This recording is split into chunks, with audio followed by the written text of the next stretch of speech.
Assalamualaikum warahmatullahi wabarakatuh. Perkenalkan, nama saya Rizky Julandi.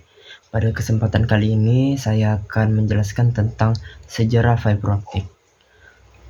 Awal mula konsep pembinaan cahaya melalui fiber. Awal dalam pembinaan cahaya yang menjadi cikal bakal fiber optik dimulai di Prancis pada sekitar tahun 1840 oleh dua ilmuwan, Daniel Caldon dan Jacques Van Binet. Mereka pertama kali memaparkan konsep dasar tentang bagaimana cahaya dapat dipantulkan melalui media transparan. Kemudian John Tyndall di London pada tahun 1852 melanjutkan penelitian ini dan memperkenalkan prinsip total internal reflection. Dalam bukunya pada tahun 1870, Tyndall menjelaskan bahwa cahaya yang masuk dari udara ke media air pada sudut tertentu akan memantulkan total di dalam media tanpa melewati batas media tersebut. Sudut batas ini adalah sudut minimum di mana pantulan total dapat terjadi tergantung pada indeks bias media. Pada air, sudut batas sekitar 48 derajat, sedangkan pada media kaca batu sekitar 38 derajat dan berlian sekitar 23 derajat. Pengembangan teknologi awal dalam medis dan televisi. Kemajuan ini diperkuat oleh perkembangan pencahayaan berbasis fiber optik yang dapat digunakan dalam aplikasi medis, terutama untuk menerangi rongga tubuh manusia. Iluminasi medis ini dapat diolah para dokter gigi pada akhir abad ke-19 dan awal abad ke-20. Pada tahun 1920, konsep pencahayaan melalui tabung fiber juga dikembangkan oleh Clarence Hansel dan John Legge-Baird yang menggunakan fiber optik untuk pencahayaan televisi. Pada masa yang sama, Heinrich Lamb berhasil mentransmisikan gambar melalui fiber optik, membuktikan manfaat dalam dunia medis tanpa perlu pengunci atau pemindaian tambahan. Penemuan fiber optik untuk pengiriman data gambar.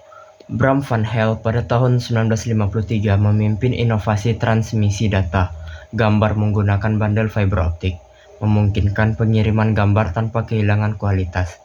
Penelitian ini kemudian dilanjutkan oleh Harold Hopkins dan Nareder Company di London, yang merancang bandel fiber optik yang terdiri dari 10.000 serat dengan diameter 75 cm untuk memancarkan gambar secara bersamaan.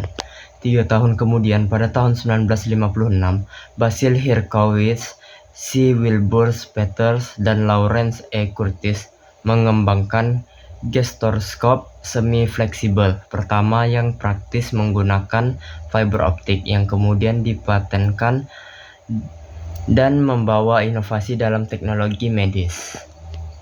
Pengembangan fiber optik untuk transmisi data. Pada tahun 1965, Manfred Borner di Telefunken Research Lab di Jerman mengembangkan sistem transmisi data menggunakan fiber optik. Pada tahun yang sama, Charles Kao dan George Hockham di Inggris mengusulkan penggunaan fiber optik sebagai media transmisi data jarak jauh dengan berfokus pada dedukasi redaman serat optik menjadi sekitar 20 km. Mereka menunjukkan bahwa fiber berbahan kaca dapat menjadi pengantar data yang efisien jika redaman atau kehilangan sinyal dapat dikurangi secara drastis. Penerapan batas atenuasi fiber optik.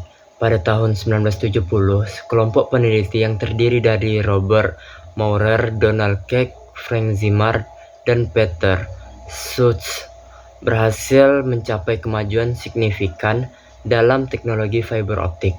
Mereka menetapkan standar batas atenuasi fiber optik sebesar 20 km dan melalui eksperimen berhasil mencapai 17 km dengan menggunakan germanium dioksida sebagai dopan inti fiber. Hal ini memungkinkan transmisi data jarak jauh tanpa gangguan yang berat. Produksi massal dan perkembangan teknologi fiber optik. Pada tahun 1981, General Electric berhasil memproduksi fused quartz ingots yang dapat diolah menjadi serat optik. sepanjang 40 km. Pada tahap awal, kapasitas produksi serat ini masih sangat terbatas, yaitu sekitar 2 meter per detik. Namun, inovasi dalam proses produksi fiber optik terjadi. Thomas Mensah, seorang insinyur yang bekerja dengan Conring, menciptakan metode baru yang mengingatkan kecepatan produksi fiber optik menjadi 50 meter per detik. Inovasi ini sangat membantu dalam memenuhi permintaan global untuk fiber optik yang terus meningkat seiring perkembangan jaringan telekomunikasi. Sekian